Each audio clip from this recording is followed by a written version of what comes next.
Numerous objects worldwide spark interest and fascination, while others draw attention for all the wrong reasons, inflicting suffering, stress, anxiety, and even death. This compilation is replete with such enigmatic objects, so continue watching to discover the top 10 most cursed objects in the world. Number 10. The Crying Boy Painting. There are a load of supposedly cursed paintings in the world, a lot of which reportedly bring death to those that own them. One particularly interesting painting is The Crying Boy, painted by Giovanni Bragolin in the 1950s as part of a series. It proved to be quite popular in its time, but it turns out the owners of this painting were met with a strange and eerie set of events. Multiple owners of the painting have been reported to have suffered a terrible fire in their homes, two of which happened for the same reason.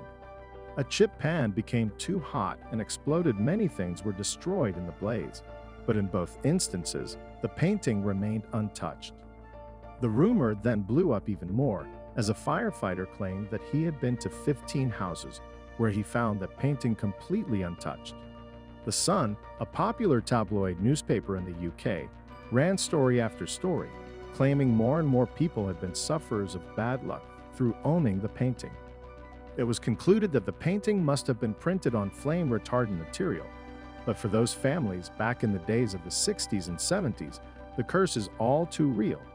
Another, more modern painting that has been claimed to be cursed also exists in the UK and is entitled The Anguished Man. There are a lot of cursed artists out there by the sounds of it. Number 9. Thomas Busby's Dead Man's Chair. Thomas Busby was a murderer who lived in the north of Yorkshire in the UK around the 1600s. Busby married Elizabeth, the daughter of a man named Daniel O'Wady. He and Daniel became friends and partners in crime for quite a while, though supposedly Busby was always in the fullest of moods with O'Wady.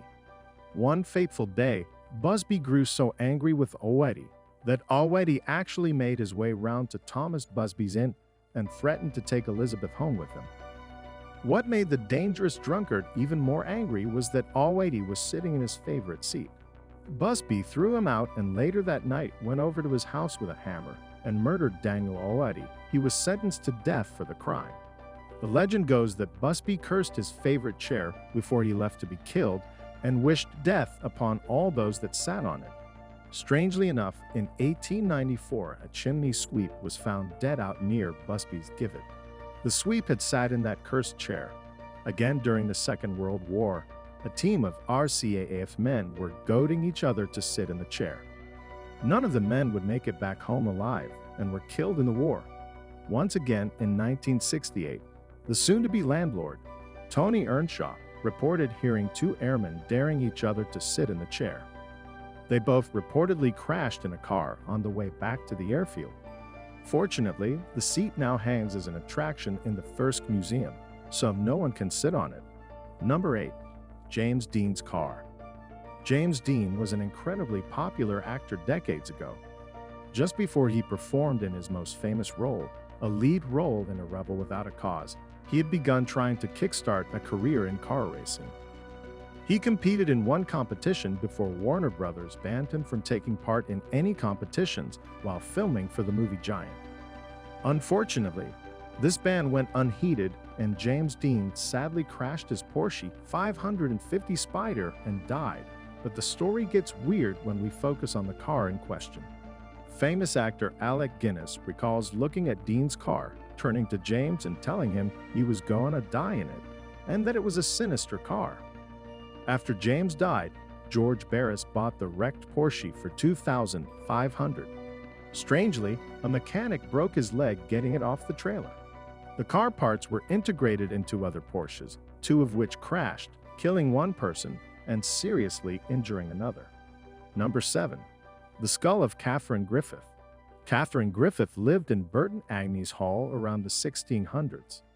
Supposedly, the story goes that one afternoon when the house was almost officially finished, Katherine was robbed by a group of thugs who also beat her to death. She had told her sisters before she died that she would never rest until a part of her was safe in that house. Yet her sisters forgot about this, and she was buried in the churchyard. The house proceeded to be haunted by her ghost. The sisters, realizing their mistake, sought to make peace with the vicar and asked if they could dig up their sister. The grave was dug up and Katherine's skulls brought into the house. After a while, many attempts were made to get rid of it, but every single time, strange and ghostly things would happen around the house. It is believed that all these years after, the skull is still in the house, built into the walls. Thank God she is in the house, because she'd be causing a fuss if she wasn't. Number 6. Robert the Doll. Robert Eugene Otto was the first owner of this doll, which resembles a boy with a sailor suit on. His relationship with the doll was very questionable. Supposedly, a young Robert began to blame mishaps and accidents on the doll. Servants also reported that he had closed-door conversations with the doll, saying they could also hear a deeper tone voice replying and conversing with the child. Robert's relationship with the doll continued into his adult life. He reportedly treated it like a real person, and the two of them were inseparable. After Otto's death, many people reported hearing giggling and footsteps from the attic, and children that passed by Robert's house would often claim to see the doll move from the window regularly. Although the doll is locked in a glass case in a museum now, people still report that lights flicker, cameras malfunction, and tourists must ask to take a picture of Robert or suffer dire consequences. Speaking of dolls that inspire movies, did you know that the Annabelle doll is also real? It looks a bit different than the one in the movie, but it's just as scary. Number 5. The Basano Vase. The Basano Vase is probably one of the oldest artifacts in this list. It was carved from silver in the 15th century. The legend goes that it was a gift made for a bride who resided in a northern village close to Napoli. However, on her wedding night, the bride was found lying on the floor, dead, clutching the vase. After the woman's funeral was sorted out, the vase began to be handed down from family member to family member. But with each person that decided to take ownership of the vase came another suspicious death. Some reports even state that the vase had a piece of parchment in it that read, "Beware, this vase brings death," but that it was thrown out very early on. An archaeologist took ownership of the vase, only to die of an unknown infection, and one of the vase's last known actions was to nearly hit a policeman on the head as someone threw it out of a window. It was handed over to police who tried to give it to museums, who all flat out refused to take it. After a while, it was buried in an undisclosed location. Some even claimed that it was considered so dangerous, it was buried in a lead coffin and put in an ancient cemetery. Wherever it is, let's hope it stays in the ground. Number 4. The Hope Diamond. It was supposedly stolen by a thief from the face of an idol standing by an Indian temple. The thief suffered a slow, agonizing death shortly after this. It was then uncovered again and was sold to King Louis XIV by a French merchant who soon met his death as well. Of course, Louis and his wife, Marie Antoinette, are often referred to as victims of the diamond, as they were beheaded in the overthrowing of the monarchy. From then, everybody that was reported to have owned the diamond has suffered a horrible death. There are a lot of jewels that are said to be cursed, such as the Delhi purple sapphire, another jewel stolen from its resting place and passed around owners. Each owner has reportedly suffered bad financial situations and health problems. When will we learn that jewels stolen from spiritual places can cause bad luck by the bucketful? Number 3. Maori Warrior Mask. The Maori people are the indigenous or original inhabitants of New Zealand before settlers went over there. Their ancient practices remain a bit of a mystery to historians, but what we do know is the masks from those times were carved before battle. It was said that if the warrior died in battle, his soul would be encased in the mask forever. Sounds like just another silly story. Well, at the Auckland Museum, the masks are accompanied with their own warning messages, and one Wellington-based museum known as Te Papa, a Maori name that translates as our place, tells pregnant women to stay away from a tour of sacred Maori artifacts or risk incurring a curse. I would say it is all a bit silly to be true, but you never really know with the ancient and mystical cultures. Number 2. The Woman of Lemb statue. Those that know the history call it the goddess of death, having been created around 3500 BC.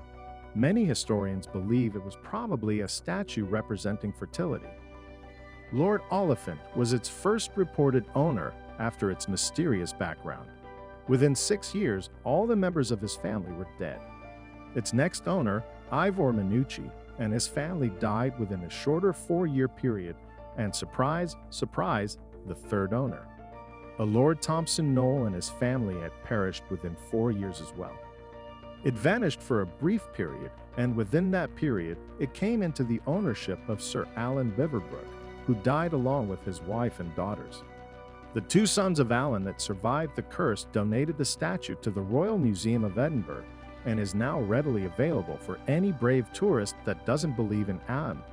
Number 1. Petrified Forest National Park. This last one is an extremely interesting case of multiple cursed objects. The Petrified Forest National Park in Arizona has enticed and attracted visitors for quite some time now. It has one of the world's largest collections of petrified wood, which results in an amazing experience, as well as an educational one for those not familiar with the science behind wood. All throughout its history, people have taken bits of wood home as little souvenirs, so much so that they've made it a felony. But has that stopped people? Absolutely not. Around 1930, people who visited the park and took a piece of wood would complain of experiencing a lot of bad luck. It has since become part of the national park's history. In fact, there is a whole room at the park dedicated to the telling of bouts of bad luck, divorces, incarcerations, and deaths that have followed from a stolen bit of petrified wood. So many people have expressed a havoc caused by the pieces of wood in their love life specifically. Someone tell these people you can buy souvenirs from the shop that have been legally acquired from the land, please. Which cursed object freaked you out the most? Did I miss any important ones? Let me know in the comments down below, and thanks for watching.